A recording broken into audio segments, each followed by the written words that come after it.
todas las personas presentes.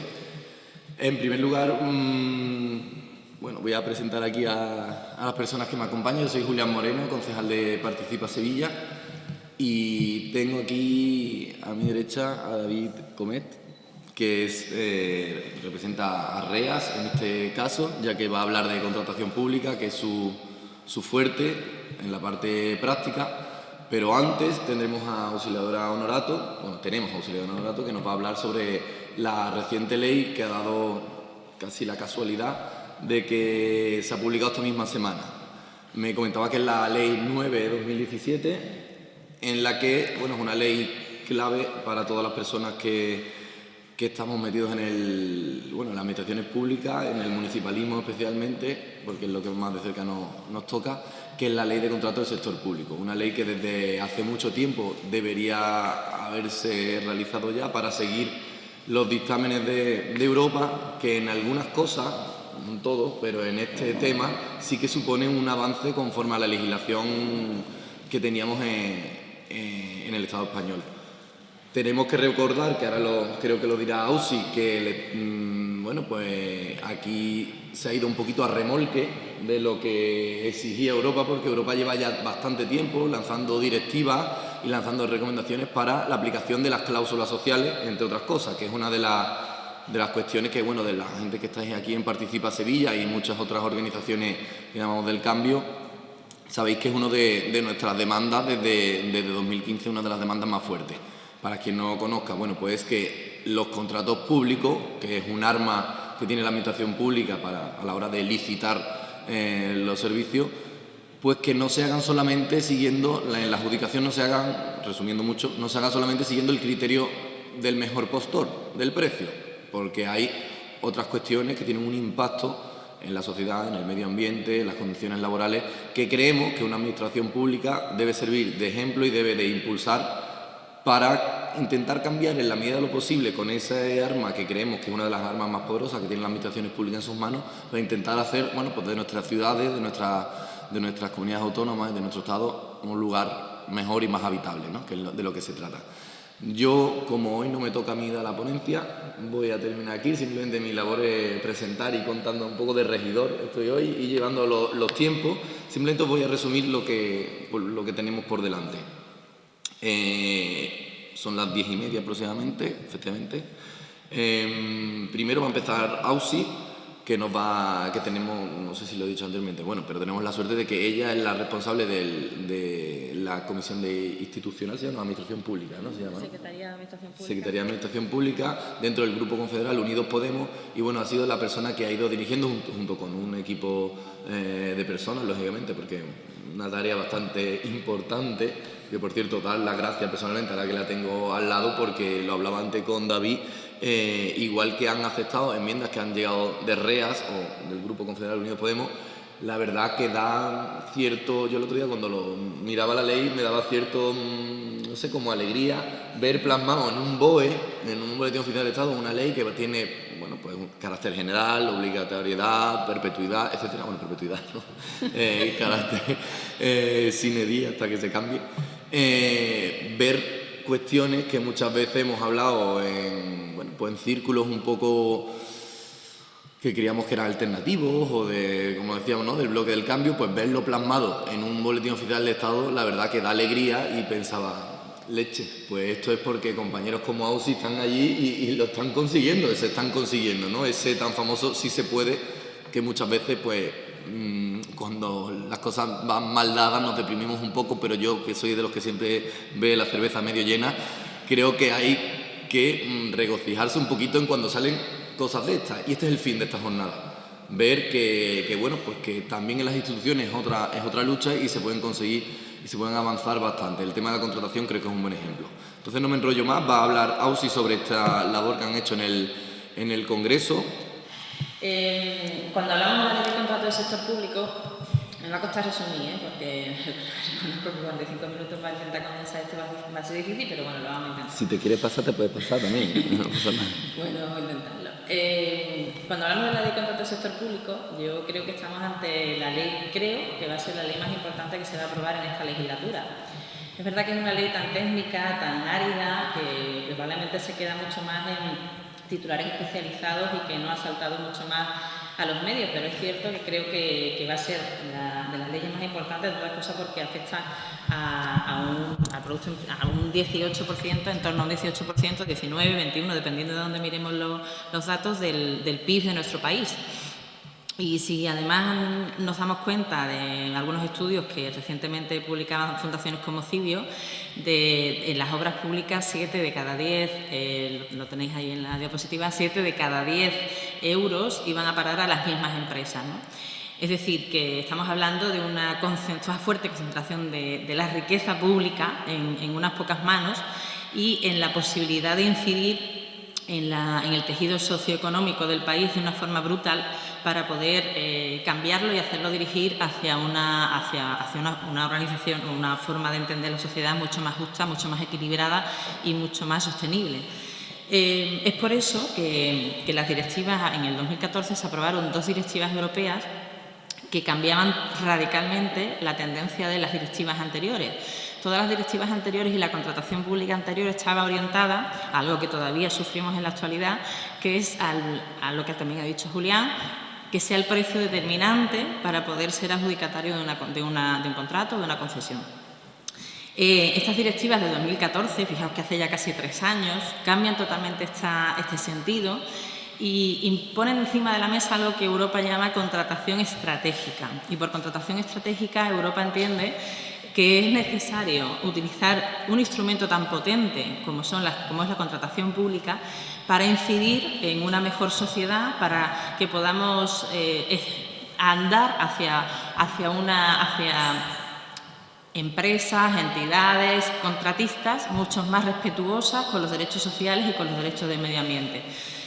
Este camino que inician estas directivas es de obligada transposición por los diferentes Estados miembros y en nuestro país pues se tardó bastante tiempo, primero en la elaboración del anteproyecto, como año y medio, y más o menos cuando se iba a presentar el anteproyecto fue cuando se disolvió las Cortes anteriores y el proyecto definitivamente llega al Congreso en finales de noviembre, principios de diciembre del año pasado.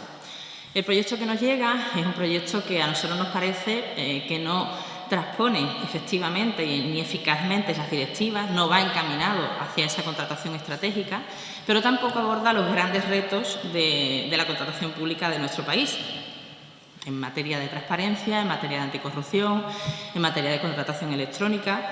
Entonces, el Grupo Confederal nos planteamos presentar una enmienda a la totalidad, que sabíamos que no iba a progresar, pero es que nos parecía era necesario, dado el carácter tan central de esta ley dentro del Estado, era necesario poner encima de la mesa la insuficiencia de este proyecto que nos llegaba, ¿no? Cuando se rechazó la enmienda a la totalidad, que fue como en febrero del año pasado, nosotros estábamos trabajando, por supuesto, en las enmiendas parciales para poder darle la vuelta al texto. Cosa difícil, porque era un texto tan complejo, tan cerrado, que era muy complicado pensar en cuántas enmiendas iban a poder tener una lógica armónica que puedan dar la vuelta al texto, ¿no? Pero presentamos en total 186 enmiendas y es verdad que a mí me gusta clasificar las diferentes líneas de trabajo en 3 grandes líneas de trabajo. Una, todo lo que se tiene que ver con la contratación estratégica, que aquí hablando un poco coloquialmente podemos decir todo lo que tiene que ver con las cláusulas sociales, con la calidad por encima del precio, todo este tipo de enmiendas relacionadas con esto. Luego otro bloque de enmiendas relacionadas con la transparencia y anticorrupción, todo lo que es la transposición del mecanismo de gobernanza de la Unión Europea. Y por otra parte, la democratización. Cuando hablo de democratización, hablo de la necesidad de que ese 18% del PIB no se quede en esas 7 euros de cada 10 en esas mismas empresas, sino que sea accesible la participación por parte de pymes, por parte de autónomos, de pequeñas entidades en la contratación pública. A nosotros nos parecía que eso además era una exigencia europea, estaba dentro del espíritu de las directivas y era algo que no se trabajaba bien en el texto y que era necesario andar por ahí. Esos son, digamos, los 3 ejes de las 186 enmiendas que presentamos. Todos estos meses, además, han sido de intensísimo trabajo con los colectivos de la sociedad civil, que muchos, muy especializados, y que han estado interesadísimos y haciendo un seguimiento escrupuloso de toda la ponencia. Y sorprendentemente, prácticamente todos los colectivos han quedado bastante satisfechos con el resultado. Creo que eso es un rara avis dentro de una tramitación legislativa. No sé, si nos remontamos en los últimos años, creo que es difícil encontrar ese resultado. De hecho, había colectivos que me pidieron estar en tribuna el día de que se aprobaba la ley porque querían aplaudir la aprobación de la ley. Es verdad que es una ley que no es toda la que nosotros quisiéramos, pero es cierto que se le dio la vuelta al proyecto de ley del Partido Popular. Nosotros, concretamente, pudimos introducir hasta 113 enmiendas en este proyecto, es decir, que parte del proyecto de ley tiene el alma de este grupo confederal, y creemos que es un mejor proyecto, aunque todavía podría ser mucho mejor, pero que creemos que ya no era el proyecto del Partido Popular y que además se hizo un trabajo concienzudo en la ponencia. Puedo dar un dato que suelo contar cuando hablo de esto. En las ponencias, no sé si sabéis cómo se organizan, están los 2 ponentes por cada grupo parlamentario y luego el letrado de la comisión correspondiente, en este caso el letrado que nos correspondiera a la Hacienda. Y nos contaba el letrado que, claro, era un trabajo ingente, el que, imaginaros, esta ley, hasta casi 1.100 enmiendas de todos los grupos, ordenarlo y clasificarlo fue complicado y muchas veces, bueno, le dábamos las gracias al letrado o lo compadecíamos, pero él decía que estaba disfrutando con la ponencia porque desde los años 80 no vivía una ponencia de verdad de una ley. Para que os hagáis una idea de que realmente fue un trabajo de negociación, de consenso, de poner encima de la mesa. El PP también no tenía otro remedio que sacar la ley porque desde Europa le estaban apretando las tuercas y sabía que tenía que negociarla, ¿no? Entonces creo que aprovechamos ese resquicio de debilidad del Partido Popular y que se ha quedado una ley mucho mejor y que estará vigente durante unos cuantos años. Por pasar un poco a cuáles son estas enmiendas que nosotros hemos podido introducir y que de alguna manera cambian la ley, las he dividido en 3. Una parte primera de anticorrupción y modernización de la administración, otra todo lo que se refiere a la contratación estratégica y la tercera la democratización, como hemos hablado ahora. Esto se ha repetido. Anticorrupción. En general voy a hacer una valoración en todo lo que tiene que ver con transparencia y con anticorrupción. Creo que en la parte de transparencia se avanza mucho en la ley, no tanto en la parte de anticorrupción. Nosotros, el voto final que dimos a este proyecto de ley fue la abstención. Tenéis en cuenta que partíamos de un rechazo por una enmienda a la totalidad, con lo cual pasar de un rechazo a enmienda a la totalidad a una abstención es prácticamente casi un voto positivo, ¿no? Pero había varios detalles en los que, varias cuestiones por las que nosotros no podíamos dar el ok definitivo, digamos un sí absoluto. Y una de ellas fue precisamente la relacionada con la anticorrupción. Porque, como digo, y ahora veremos, se avanza mucho en temas de transparencia. El mecanismo de gobernanza que la Unión Europea exigía de vigilancia y supervisión de la contratación pública de nuestro país, a nosotros nos parece que queda cojo, tal como se ha diseñado, y ahora lo veremos también después. Nos parece que no es una arquitectura excesivamente compleja, que a la postre, después de hacer mucha mezcla entre diferentes organismos, a la postre depende del Ministerio de Hacienda. Y eso nos parece que no da ninguna garantía. El Gobierno insistía en que la AIREF era un mecanismo similar y que a la postre también dependía del Ministerio de Hacienda, pero a nosotros nos parece que en este tema tan crucial hacía falta un cambio de manos mucho más enérgico. Y esa fue una de las razones por las que a nosotros no nos parecía que podíamos dar el sí a este proyecto. Pero, como digo, en la parte de transparencia se avanza mucho, y con muchas enmiendas exclusivamente nuestras, ahora lo voy contando. En primer lugar, se acaba con algo que toda la doctrina de contratación pública recriminaba, que era la existencia de una pluralidad de instrucciones para el sector público. O sea, el sector público no se sometía tal cual a la ley de contratos, sino que tenía que cumplir unos principios de transparencia, publicando unas instrucciones cada uno lo que quisiera, y eso era lo que tenía que respetar. Entonces, eso era algo altamente criticado y con esta ley sí se acaba con las instrucciones y todo el sector público está sujeto a la ley. También otra de las cuestiones que nosotros teníamos muy en la cabeza era el cambiar el régimen de los modificados. Y introducimos en que en los pliegos tú no puedes tener una posibilidad de uso de los modificados sin límite. En la actualidad tú puedes decir en los pliegos que puedes hacer modificados posteriores hasta el 80%. Bueno, nosotros eso lo hemos reducido hasta el 20%. Solamente puedes decir, cuando empiezas a diseñar un proyecto, un contrato, en los pliegos puedes decir que se puede ampliar como máximo hasta un 20% modificados posteriores. También se excluyen de la mesa de contratación con los cargos políticos. Es cierto que con especialidades para los entes locales, ahí había tensiones y no pudimos avanzar mucho más, entonces ahí hasta una tercera parte que pueden ser cargos de representación en las mesas en la administración local. Y luego, otra de las enmiendas que nosotros sí que también se ha quedado un poco más corta, porque nosotros queríamos que los partidos políticos se sometieran a la ley de contrato de todas, y aquí lo que se hace es, lo que había antes para el sector público se traslada a los partidos políticos y a los sindicatos, es decir, que están obligados a presentar las instrucciones en las que, respetando los principios de transparencia, igualdad, de realidad, vayan a regir su contratación, pero no se rigen por la ley de contrato en su totalidad, ¿vale? Entonces hay una inclusión, digamos, light de los partidos políticos y los sindicatos en la ley. Otra de las cosas que se consigue en transparencia, y eso sí que fue empeño nuestro absoluto, era bajar la cantidad de los contratos menores. La hemos bajado a 40.000 y 15.000.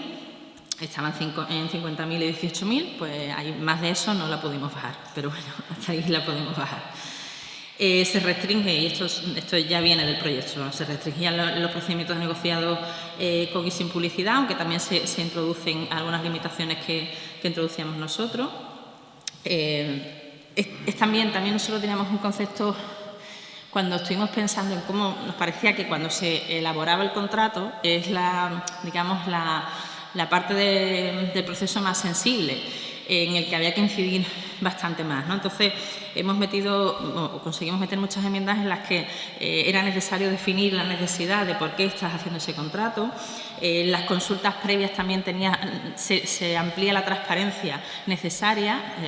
Tú cuando quieras hacer consultas previas no vale con que pegues un telefonazo, que es como normalmente se suele hacer, sino que tienes que publicarlo y además tienes que dejar que cualquiera pueda presentarte sus opiniones, ¿no? Entonces tú, si vas a hacer una consulta previa, dices, lo abres como un periodo de consulta público, digamos, y todo el que quiera, pues todos los colegios que quieran, los que quieran, pues pueden presentártelo, y después tienes que hacer como una especie de motivación de por qué entiendes que uno está más motivado o no para elaborar el contrato, ¿no?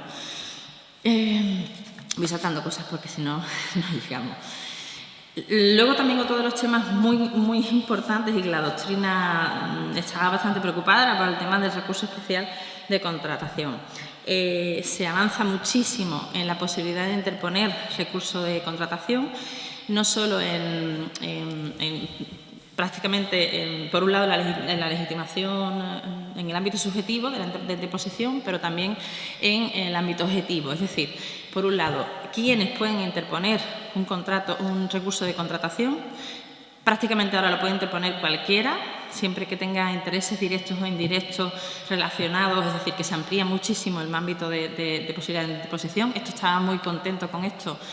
Organizaciones como Cibio, que ya estaban pensando en impugnar una lista de contratos, y luego también en el ámbito objetivo. Antes estaba muy limitado por cuantía, cuáles eran los contratos que puedes recurrir, y ahora se baja mucho esa cuantía y además incluye todos los actos de trámite.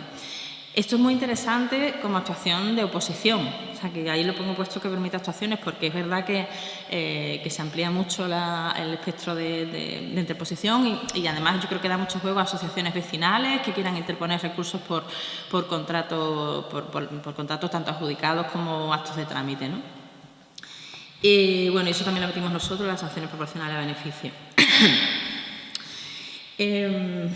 Vale, hay otro, esto nos preguntan mucho los periodistas, que era el tema de qué pasa cuando se rescinden concesiones, ¿no?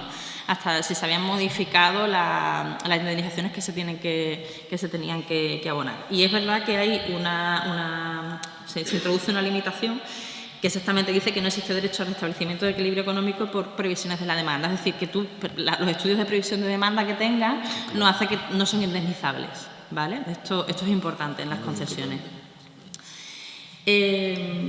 Y luego, específicamente en la publicidad de todo el procedimiento, aquí es verdad que, igual que decía antes que la gente de REA estaba contento porque había casi algunos artículos, pues la gente de Cibio estaba muy contento porque el perfil del contratante prácticamente, ellos me decían que estaban a punto de sacar una camiseta que ponía el perfil del contratante, artículo 63, lo hizo Cibio, ¿no? Pues, y es verdad, prácticamente en el perfil de contratante se va a publicar todo, absolutamente todo, desde el inicio hasta que el contrato muere, todo, absolutamente todo, motivaciones, actas, todo, absolutamente todo, modificados, todo. También ellos además insistían mucho, eso también, vamos, prácticamente todas las enmiendas estas son nuestras, ¿no? Pero en la publicación de los integrantes de las UTEs, que también era un proceso en el que no había total transparencia y sí que se publicará a partir de ahora. Las encomiendas de gestión, a partir de los 5.000 euros, eso también es interesante para los labores de oposición. Las encomiendas de gestión a partir de los 5.000 euros se van a publicar en su totalidad todos los datos relacionados con la encomienda. Y los contratos menores se publicarán cada 3 meses, los datos de los contratos menores. En cuanto a la modernización, ya voy pasando a no sé cuándo, cómo voy. Aquí también hay muchos avances, no tantos quizás como debería, porque yo creo que en tema de modernización había un eje clave que nosotros llevábamos, que era la necesidad de avanzar en la contratación electrónica, y es verdad que hemos metido algunas enmiendas en este sentido, pero bueno, creo que ese es un tema que queda un poco todavía pendiente también, ¿no? Pero bueno, hay avances y la modernización de la Administración, sobre todo con la idea que por lo menos el Gobierno quiere configurar toda la plataforma de contratación en la que se alojen todos los perfiles de contratantes, y eso, la necesidad de que todos los perfiles de contratación de todas las administraciones públicas estén alojados en la misma plataforma o en plataforma de las administraciones públicas compatibles con convenios de regulación, de manera que tú puedas entrar directamente y tengas los datos de todas conectados. Ese es un artículo que ya está en vigor, o sea, no tiene la vacatio legis de los 4 meses, sino que eso es ya, desde ya, debe funcionar así, ¿no?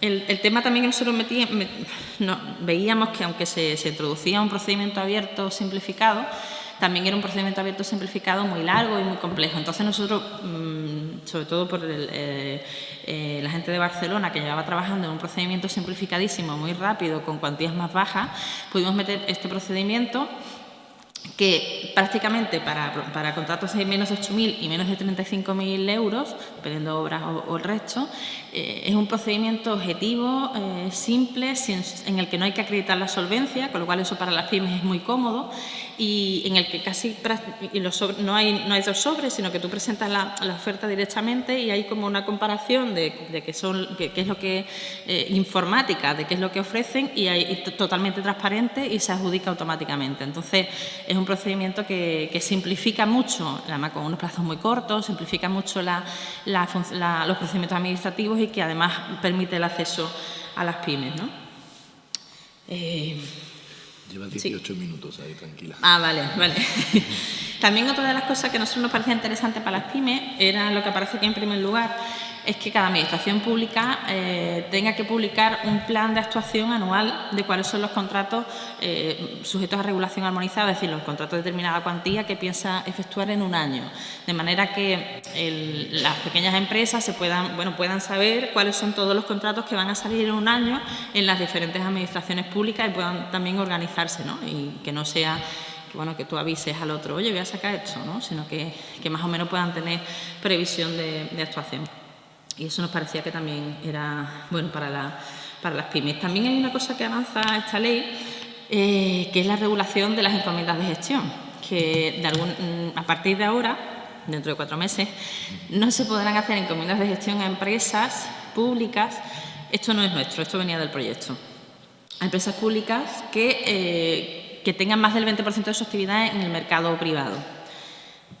Aquí, vamos, eso prácticamente lo que hacen es cumplir las leyes de competencia, porque las empresas privadas entienden que una vez que tienes determinado negocio, pues entonces no estás, estás priorizando a una empresa pública que en realidad actúa compitiendo contigo en otros espacios, ¿no? Entonces eso es una... Pero sí que es algo que hay que tener en cuenta a partir de ahora, porque no había ningún límite a este tipo de encomiendas, con lo cual será un cambio importante en el funcionamiento. Y también se introduce la necesidad de, cuando tú encomiendas a una empresa, tengas que realizar por tus medios el 50% de lo encomendado, que no sean empresas pantalla, que al final el dinero va cayendo en cascada una tras otra, ¿no? Y llegamos a la parte que decía antes de la estructura de gobernanza, que nosotros veíamos que era como deficiente, ¿no? No nos parecía que atendía las necesidades tanto de las directivas como de lo que necesita el país. Nosotros habíamos pensado, habíamos diseñado un organismo independiente que colgara del Congreso de los Diputados o de las Cortes, pero aquí, aquí pongo cuáles son los organismos a partir de ahora que van a existir en materia de contratación. Por una parte, la Junta Consultiva de Contratación, que ya existe, pero que de alguna manera remodela sus funciones, amplía sus funciones en algunos ámbitos, como por ejemplo en materia de contratación. Y dentro de la Junta Consultiva de Contratación hay un comité que es prácticamente el supercomité, que hace todo. Es donde está el Director General de Patrimonio, que es el que hace la ley, y todo eso. Es el supercomité, que es el comité de cooperación, ¿no? Y es el que hace la propuesta, que esto es muy importante, de la Estrategia Nacional de Contratación. Eso lo exige Europa. Europa exige que tiene que haber una Estrategia Nacional de Contratación en la que tú orientas la actividad de contratación de todas las administraciones públicas. Es verdad que en este comité participan todas las administraciones públicas, las comunidades autónomas, representantes de administración local. Y entonces aquí se elabora esta propuesta que va a ser fundamental hacerle el seguimiento de esta Estrategia Nacional de Contratación. Y luego se crea una oficina independiente de regulación de la supervisión, que es la que finalmente aprueba la Estrategia Nacional de Contratación y es el que tiene la relación, o sea, es el organismo de gobernanza que exigía Bruselas y es el que tiene la relación directa con Bruselas. Pero esta oficina, al final, depende, o sea, el nombramiento del presidente de la oficina depende del Consejo de Gobierno, pero a propuesta del Ministerio de Hacienda, y está incardinado dentro del Ministerio de Hacienda. Entonces, a nosotros es lo que nos parecía que era complejo hacer una supervisión totalmente independiente cuando estaba incardinado dentro del Ministerio, ¿no? También se pueden crear oficinas independientes autonómicas que estarán coordinadas con esta estatal y hay otro organismo fundamental a partir de ahora en todas las concesiones públicas, tanto de obras como de servicios, que es la Oficina Nacional de Evaluación, que por indicación de Europa, en la Directiva de Concesiones, es necesario hacer un análisis previo a la adjudicación de concesiones de sostenibilidad de las concesiones. Esto es una exigencia europea de limitar endeudamiento y de ver que no te estás metiendo en obras que no puedes pagar y este tipo de cosas, ¿no? Y estas oficinas van a ser nuevas y también pueden crear, de hecho Andalucía en la ley de presupuesto tenía la previsión de la oficina autonómica para hacer este tipo de funciones. Y ya pasamos, esto sería todo lo que es transparencia y anticorrupción. Y voy bien. Ahora por la mitad. Vale, pues muy bien. Puedo relajar un poco.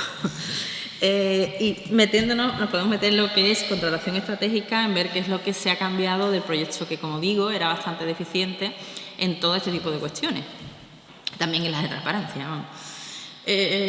Hemos empezado por el tema de los derechos laborales. Hemos trabajado también intensamente con todos los sindicatos, que también, en general, esperando un poco la misma posición nuestra, que podía ser mucho mejor la ley, pero que es verdad que estaban bastante satisfechos con la tramitación final. Y destaco aquí algunas de las cosas que nosotros hemos podido meter y que también ellos destacaban como positivas en la nueva ley. En cuanto a lo primero que tenía ahí puesto era el rechazo de las ofertas normalmente bajas.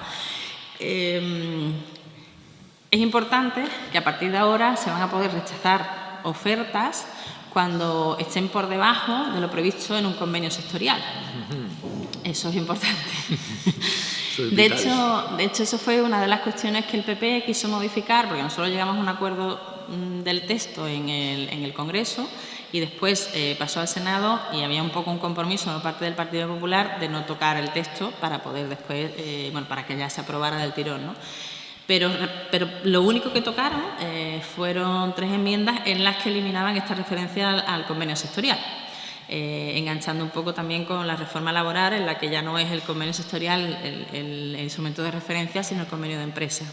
Entonces, eso lo que provoca es que al final, pues te descuelgues de los convenios sectoriales y hagas una oferta tirando los precios de salarios a la baja para competir con otras empresas, ¿no? Entonces, esto, estas 3 enmiendas que metió el PP en este sentido volvieron al Senado y se rechazaron, con lo cual se mantiene esa previsión del convenio sectorial como punto de referencia, ¿no? Luego también se consigue garantizar los salarios de varias maneras. El incumplimiento del pago de salarios a los trabajadores podrá ser causa de resolución del contrato cuando lo soliciten los representantes de los trabajadores, ¿vale? Porque aquí también veíamos que podía haber un problema en que la Administración pudiera rescindirlo de forma automática, bueno, y los trabajadores no quisieran rescindirlo porque tuvieran un problema de 2 o 3 meses que pudieran solucionar a lo mejor la empresa de forma breve. Entonces sí que nos parecía interesante introducir esa garantía de la petición de la solicitud por parte de los representantes de los trabajadores, ¿no? Pero esto no estaba, o sea, en el caso, la posibilidad de rescindir contratos por impago de salario es totalmente nueva y fue una enmienda nuestra. La subrogación, aquí también se avanza muchísimo y era una de las partes que los sindicatos también estaban bastante contentos. Se establece cuáles son los supuestos en los que cuando se rescinde un contrato es obligatorio el subrogarse en el personal. Y aquí se incluía la ley, los convenios colectivos, pero también los acuerdos de negociación colectiva de eficacia general. Y este instrumento, digamos que es un instrumento bastante abierto, que permite bastante flexibilidad para poder utilizarlo en diferentes situaciones en las que las administraciones públicas, en acuerdos con sindicatos en diferentes ámbitos, se comprometen a subrogarse cuando recuperen un servicio. Entonces, aquí se abre una posibilidad que antes no existía y que permite un mayor juego, sobre todo, por ejemplo, en el tema de las remunicipalizaciones, ¿no? También se desglosa todas las condiciones en las que el personal queda integrado cuando se subrogue, cuáles son todas las condiciones de ese personal. Y también se permite la posibilidad de que, se obliga a la Administración, en caso de impago, a que retenga el pago al contratista para asegurar el pago de los salarios de los trabajadores, ¿vale? Esto es excesivamente denso y no sé si estáis siguiendo. Si estáis cansados me paráis o me preguntáis. Pero luego, otra de las cosas importantísimas es cuando se determina el precio del contrato, es obligatorio, esto fue también una enmienda exclusiva nuestra, es obligatorio que se desglose en todos los contratos que haya mano de obra, es decir, que haya alguien contratado, tienes que desglosar cuánto va a cobrar los trabajadores por categoría desglosado y por género, ¿vale? En la determinación del precio del contrato, teniendo como referencia el convenio sectorial. Y luego, en criterios de adjudicación y condiciones de ejecución, que es un poco casi el meollo de las cláusulas sociales, ¿no? Veréis, cuando tú te presentas a un contrato, primero está la fase de solvencia, en la que tú tienes que acreditar una serie de requisitos para poder pasar a la fase de concurso, de ver quién se llega al contrato. Y ahí, una vez que pasan los criterios de solvencia, lo que tienes que valorar son los criterios de adjudicación. Los criterios de adjudicación en esta ley es donde se introduce la posibilidad de que tú puedas valorar a empresas por cuestiones sociales o ambientales. Y estas son las cláusulas sociales que también aterrizará después mucho más David, ¿no? Y aquí lo que introducimos por un lado es la obligación de que haya, con carácter general, una necesidad de valorar una pluralidad de criterios, dentro de estos cuales entrarían los criterios sociales, y aquí tú puedes valorar Pues una infinidad de cuestiones, tales como estabilidad de plantilla en la empresa, número de trabajadores contratados, criterios de conciliación laboral, esto lo veremos después en materia más de género, pero que haya más mujeres contratadas que hombres. Todo este tipo de cuestiones puedes tú valorarlas como criterios sociales y son criterios de adjudicación, en los que valoras más una oferta de una empresa a otra dependiendo de por qué apuesten esta empresa. Pero es que además están los criterios de ejecución, en lo que tú dices cómo tiene que ejecutarse el contrato. Y en esos criterios de ejecución puedes decir que quieres que los trabajadores que se contraten estén contratados a tiempo completo o que estén contratados con un contrato indefinido o que estén contratados no sé cuánto número en porcentaje de mujeres. Y además obligatoriamente tiene que haber un criterio de ejecución dentro de la determinación del contrato. Sí.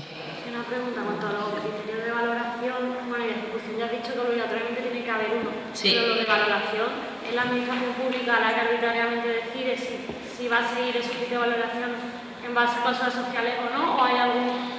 Hay determinadas obligaciones. Sí, si quieres, bueno, te la avanzo ya. En primer lugar, es obligatorio que haya una pluralidad de criterios. Eso ya es un límite. O sea, no puedes tener solo, salvo en casos muy puntuales y muy cerrados, no puede ser solo el precio el criterio de valoración, salvo casos muy cerrados y muy puntuales, y obligatoriamente tiene que haber una pluralidad de criterios. Pero en determinados contratos, como en contratos sociales o en contratos intelectuales, obligatoriamente la calidad tiene que ser el 51% de los criterios de valoración. Esto es una cosa en la que nosotros, específicamente nosotros, nos empeñamos sobre casi creo que cualquier otra cosa, y que al final, bueno, nosotros teníamos unos porcentajes mayores, pero que al final logramos que la calidad estuviera por encima de todos los criterios, calidad que no es arbitraria, calidad objetiva. Calidad objetiva. Vamos a intentar. Sí, vale, termino y después hacemos... Exactamente, para que se pueda grabar también, me han dicho que es importante que utilicemos esto como la rueda de prensa, que si no se escucha en la rueda de prensa lo que han preguntado. Bueno, voy terminando. Vamos a terminar, apuntamos en un papelito las dudas que tengamos, que está súper bien que tengas dudas, que eso hace que nos animemos, pero que los apuntamos y luego los hacemos todas seguidas un turno de palabras para que también se escuchen por aquí y se puedan grabar en el vídeo, ¿vale? En cuanto al enfoque social y ambiental, estamos en garantías salariales, garantías laborales. En cuanto al enfoque social y ambiental y a las cláusulas sociales y ambientales, es verdad que el proyecto que se aprueba, las cláusulas sociales permean todo el texto. Antes apenas estaban recogidas en algunos puntos, pero ahora desde el artículo 1 y en todo su articulado se recoge la necesidad de concebir el objeto del contrato en base a términos sociales y ambientales. Es decir, cuando tú definas el objeto del contrato, necesitas definirlo en esos términos, no aislado de sus condiciones sociales y ambientales. Esto es un cambio de paradigma absoluto y que puede darle la vuelta a la definición del objeto en los contratos, en los procedimientos de contrato. Nosotros también nos empeñamos en eliminar la referencia a que la adjudicación de la oferta fuera siempre la oferta más ventajosa económicamente, y eso se eliminó, y ya se hace referencia siempre a la pluralidad de criterios. En primer lugar, la necesidad de facilitar la presentación de la solvencia para las pymes, porque para una empresa grande es bastante fácil poder acreditar determinadas condiciones, pero era necesario hacer proporcional la exigencia de solvencia a las pequeñas y medianas empresas, ¿no? Entonces aquí hay muchísima flexibilidad que se introduce para que los órganos de contratación puedan modular de forma proporcional la petición de exigencia cuando se trata de pequeñas y medianas empresas y que en ningún caso la solvencia suponga un impedimento para la participación de las pymes, ¿no? También se relajan las clasificaciones dentro de la ley para que las pymes puedan tener más fácil esa clasificación y puedan poder acceder a la contratación. También se tiene una especial consideración a las empresas de nueva creación para que si son menores, tienen menos de 5 años, no tengan por qué presentar como solvencia trabajos realizados con carácter previo, sino que se pueda valorar cuál es el currículum, las características técnicas de las personas que están en esa empresa o cualquier otra circunstancia, ¿no? Metimos el procedimiento especial simplificadísimo, que ya lo he explicado antes. La división en lotes, se refuerza la necesidad de que sea norma general para que se pueda trocear el contrato y pueda ser más fácil el acceso de las pymes. La revisión de precios se vuelve a hacer anualmente. Desde la Ley de la Desindexación de la Economía se hacía la revisión cada 2 años, antes era 1 año, ahora se hace 2 años, y eso también es un poco perjudicial para las pymes, que va un poco más ajustada en los tiempos y en los plazos de pago, ¿no? Entonces se ha vuelto a la revisión de precios anuales. Y también era importante, y eso también trabajamos también con gente que trabaja temas de calidad alimentaria y de alimentación ecológica y sostenible, nos decía que era importante que no nos cerráramos a la exigencia de certificaciones y etiquetas, la certificación de productos ecológicos. Las certificaciones actualmente es muy fácil a grandes empresas poder acceder a ellas, pero otras empresas que tienen calidades similares, les es muy difícil y muy costoso tener esos certificados y esas etiquetas. Entonces, para poder valorar este tipo de criterios, era necesario, y eso lo introducimos, que los órganos de contratación tuvieran flexibilidad para que pudieran valorar no solo las etiquetas y las certificaciones, sino también otras circunstancias que acreditaran esas mismas calidades, ¿vale? Y esto insistían tanto las pymes como la gente que trabaja en el tema de productos ecológicos. Y la morosidad. Este fue el tema quizás más denso y tenso en el que nos pusimos de acuerdo a las 10:30 del día antes que se iba a votar en la comisión. O sea, fue el tema que más costó y que había más resistencia para poder avanzar.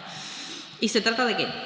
Se trata de que la administración pública pueda pagar directamente a los subcontratistas. ¿Por qué? Porque la administración pública paga al contratista principal y normalmente paga en 60 días tiene para pagar, pero el contratista principal a los subcontratistas, sobre todo las grandes empresas de este país, tienen unos plazos medios de pago altísimos de 300, de 400 días. Entonces es una forma de financiarse que las pymes, en una plataforma bastante activa, que es la plataforma de lucha contra la morosidad, que está integrado por pymes, pues desde el primer momento nos pusieron encima de la mesa la necesidad del pago directo, que ya lo permite la directiva y que era necesario introducirlo en la ley. Se pudo introducir esta posibilidad, es decir, la administración pública que quiera puede hacer el pago directo al subcontratista y además se introduce una serie de vigilancia del órgano de contratación del pago del contratista al subcontratista. Una de las cosas que va a pasar con esta ley es que los funcionarios y funcionarias, entre ellas Julián y yo que lo somos, vamos a odiarla. Va a haber multitud de jornadas, multitud de charlas de diferentes colectivos, de entidades de economía social, arquitectos, ingenieros. De hecho, los arquitectos, por ejemplo, tienen una guía ya que nos la pasaron prácticamente de criterios objetivos, de cómo podíamos, de cómo se podían objetivar criterios y tal y cual. Es decir, todos van a hacer su trabajo de intentar poner fácil a la administración pública el trasladar estos criterios nuevos de adjudicación y de ejecución, ¿no? Y creo que esta es una fase diferente una vez que ya está la ley aprobada. Yo decía que la ley lo que tiene son perchas, pero hay que colgar cosas. O sea, si no hay una voluntad de colgar cosas, probablemente no se cuelguen. O sea, hay perchas, pero hay que hacer ese trabajo de cómo se concreta, ¿no? Y está claro que los ayuntamientos creo que tienen más dificultades que una comunidad autónoma donde se tienen muchas más capacidades para poder desarrollarla, ¿no? Y entrando en lo de las calidades, te voy a decir algo que no sé si me ha ido. Hay que tener en cuenta primero que la obligación del 51% solo estamos hablando de contratos de servicio, que también me preguntabas tú. Solo estamos hablando en principio de contratos de servicio y dentro de eso, de los de carácter intelectual y de los de servicios públicos, de servicios sociales. Servicios sociales además tienen muchas más especificidades, que también supongo que contará David, ya que hay cierto margen de maniobra a las administraciones públicas cuando se trata de servicios sociales. Bueno, hay diferentes previsiones, ¿no? Pero los contratos intelectuales es un porcentaje relativamente pequeño en cuanto a su cuantía al resto. Y ahí creo yo que el esfuerzo por objetivar la calidad está bastante trabajado en las organizaciones sectoriales que trabajan en este tipo de contratos, o sea, en colectivos de arquitectos, ingenieros, tienen, vamos, ya solo nos hacen llegar tochos de posibilidades de criterios objetivos, ¿no? Y la otra posibilidad, que es hacer criterios abiertos o más subjetivos, lo que necesita es la constitución de un comité de miembros especializados que no provenga del mismo organismo de la administración contratante. Es decir, que si tú sacas un pliego que si tú en el procedimiento de contratación lo saca el órgano de contratación, es el Ministerio de Fomento, por ejemplo, pues tendría que ser de otro ministerio, ¿no? Es una cosa un poco rara, pero es esa la previsión antes era todavía que fuera fuera de la administración, entonces se consiguió meterlo dentro de la administración, pero dentro de departamentos diferenciados. Así que yo creo que ahí, aunque bueno, siempre puede haber riesgo de la ley nunca te garantiza la ausencia de corrupción, o sea, es la práctica concreta y es imposible, esta ley no puede ser más gorda, creo yo, pero es verdad que creo que el perjuicio del precio como único criterio en este tipo de contratos estaba siendo sangrante y que hay que empezar a darle un cambio de vuelta y que esto requiere un tiempo de trabajo intenso, probablemente en unos meses, pero creo que cuando haya un pliego que funcione en delimitación de criterios objetivos de calidad, probablemente sea fácilmente replicable por muchos otros sitios, ¿no? Vuelvo porque he estado saltando. Pliegos, contratos menores. No hay ningún problema de bajar, lo que no puedes es subir. O sea, preguntaba Julián si era posible hacer contratos menores, o sea, poner el límite de contratos menores más bajo de lo que ya hemos bajado la ley, que está ahora en 40.000 y 15.000, ¿no? Sí, tú puedes hacerlos por menos, o sea, el problema es el tope es por arriba, por abajo tú puedes dar más garantías si quieres y lo consideras, no hay problema, vamos. Pero había escuchado que en el Ayuntamiento de Barcelona, por ejemplo, habían puesto los 5.000, pero lo ponen dentro de las ordenanzas, entiendo, lo ponen en una circular del servicio de contratación. Sí, lo puedes poner en cualquier normativa. Si te quiere que te rija para siempre, pues lo tendrías que incorporar en una ordenanza relacionada con contratación. Contrato de servicio, vale, contrato del sector público y el estatuto de los trabajadores. Sí, eso es un conflicto. O sea, de hecho, una de las razones por las que el Partido Popular introduce las 3 enmiendas en el Senado y, bueno, o sea, la justificación que da es que, bueno, o sea, el cambio que quería hacer en la enmienda era hacer referencia no al convenio sectorial, sino al convenio de aplicación. Técnicamente era mejor.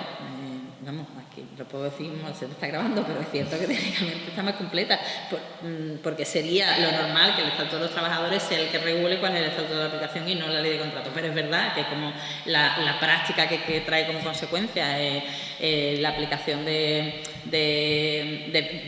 convenio de empresa está siendo pues el descuelgue de convenio y unas condiciones de prestación de servicios, de pago de salario bastante deficitaria, pues creíamos que era necesario llamar la atención ahí y cambiarlo y hacer referencia al convenio sectorial y por eso las enmiendas votamos que no y se cayeron las enmiendas del Partido Popular.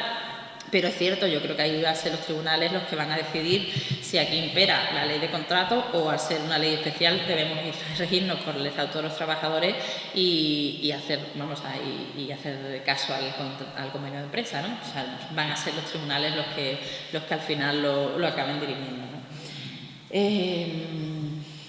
Sí, en cuanto al... sí, tú también preguntabas por el tema del contrato del tema del 51%, que se refiere a los contratos de servicios sociales y de servicios de consultoría, pero es cierto que en el resto de contratos la norma general es la pluralidad de criterios. O sea, que no es como ahora, que el precio es prácticamente todo por subasta, ¿no? Sino que hay excepciones muy contadas de tipos de contratos en los que no es necesario si lo puedes hacer por precio, pero la norma generalísima es la obligación de la pluralidad de criterios, ¿vale? Con lo cual eso ya es una diferencia. Y también es una diferencia que el precio, lo decía antes en la exposición, que el precio no se tenga que medir por precios secas, como el que entendemos ahora, ¿no? Sino que el precio se entiende en relación al coste del ciclo de vida del producto o de servicio. Entonces eso sí que me parece que es un cambio sustancial, porque puedes medir toda la trazabilidad del objeto desde el origen hasta el fin. Y ahí sí se puede definir el precio de forma mucho más... Bueno, es que es obligatorio hacerlo así, no es una posibilidad, es que obligatoriamente tienes que considerar el precio concebido como coste de ciclo de vida del objeto en concreto. IFA. Lo que dice específicamente es que son contraprestaciones, las tarifas de las concesiones de servicios públicos las concesiones de servicio y concesiones de obra, específicamente lo que dicen es que son prestaciones públicas de naturaleza no tributaria. ¿Vale? Esa es la definición que da. Ahí es verdad que te saca todas las garantías que puedas tener dentro de la naturaleza tributaria para poder dirigir ese establecimiento de tarifa, ¿no? Aquí es importante, eso se me olvidó decirlo en la introducción, he hablado sobre todo de nuestras enmiendas, pero una de las enmiendas del Partido Socialista que nosotros sí que queríamos apoyar y que se cayó al final, no hubo posibilidad de introducir, fue el mantener el contrato de gestión del servicio público. Esto cambia totalmente ahora. Ahora mismo ya no existe, a partir de la ley no existen los contratos de gestión del servicio público, sino que, haciendo una interpretación bastante estricta de la Directiva de Concesión de Servicio y de Obra, se divide, digamos que hasta ahora uno de los criterios por los que se divide el carácter de los contratos era, por lo menos los contratos de servicio, es que tú estuvieras prestando un servicio público o no. Ahora no, ahora la diferencia es que para ser una concesión es que haya riesgo concesional, el riesgo operacional lo asuma el concesionario. Es decir, que se quiebra, por no olvidar porque es un tema teóricamente densísimo, pero el problema es que se quiebra esa concesión. Hay cuestiones digamos, en partes de la ley que pretenden paliar lo que esto supone de distorsión en la prestación de servicios, pero es verdad que yo creo que hubiera sido interesante haber intentado hacer el esfuerzo de mantener la figura del contrato de gestión del servicio público, ¿no? Y ahí un poco incide en esto, incide en la concepción de la tarifa, porque ya estás hablando de tarifas de concesiones que pueden ser servicios públicos o no, porque todo lo que es concesión lleva un tratamiento igual, independientemente de qué es el servicio que tú estás prestando, ¿no? Y claro, con una diferencia de contrato de gestión de servicio público, creo que se hubiera acotado mucho más eso. Criterios medioambientales, sí.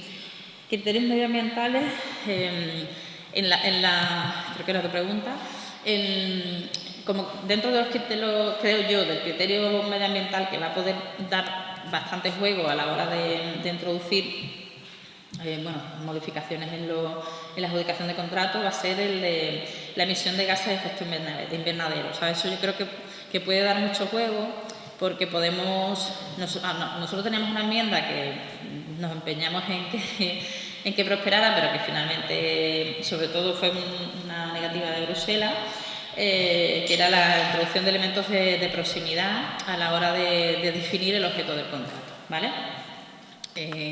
Bruselas se opuso, pero yo creo que había cosas que podíamos haber metido, pero bueno, ahí no fue posible avanzar, pero sí que creo que con el criterio de gases de efecto invernadero sí se puede modular, que es lo que tú estás valorando. Si tú quieres valorar que no vayas a contaminar a la hora de prestar un servicio, o sobre todo contratar un producto, pues puedes decir, pues me parece que a partir de aquí tal cual. O sea, yo no soy medioambientalista, pero me parece que es un criterio con el que se puede jugar para jugar con ciertos criterios de canales cortos y de productos de cercanía. Esto lo puedes utilizar tanto como criterio de ejecución como criterio de valoración, como condición de ejecución. Lo puedes utilizar en las dos. Luego también hay infinitas cuestiones, como temas de reciclaje, de comercio justo, hay varias cuestiones que también se pueden introducir y que prácticamente están abiertas no son números clausus los que se establece en la ley, sino es lo que se considere y todo lo que probablemente el sector pueda poner encima de la mesa como posibilidad. Los salarios. En los salarios, la idea era, como ha habido varias preguntas en ese sentido, las contesto conjuntamente. Por una parte, la garantía de que en caso de impago del contratista principal, la Administración pueda rescindir el contrato, es decir, que es una prerrogativa de la Administración la posibilidad de rescindir un contrato cuando haya impago a los trabajadores por parte del contratista, pero hablando también con los sindicatos, fue una propuesta del Gobierno, pero los sindicatos lo vieron bien. Esta posibilidad, para no perjudicar a los trabajadores, digamos que tenía que necesitar una petición por parte no tiene por qué ser un comité de empresa, de los representantes que haya de los trabajadores en cualquiera de las fórmulas, o sea, no es necesario una fórmula formal, ¿vale? Esa es una garantía, pero después la otra garantía es la obligación, esto ya no es una posibilidad, la obligación de la Administración Pública de retener el pago, los pagos que tenga que hacer a la Administración contratante en caso de impagos continuados para poder garantizar el pago de los salarios si hay una quiebra de la empresa. ¿Vale? Esas son dos cosas diferentes. Uno está en el 130, que es subrogación, y el otro está en la causa de resolución del contrato. Son dos garantías diferentes. Función pública. Preguntaban por el tema de servicios y del personal.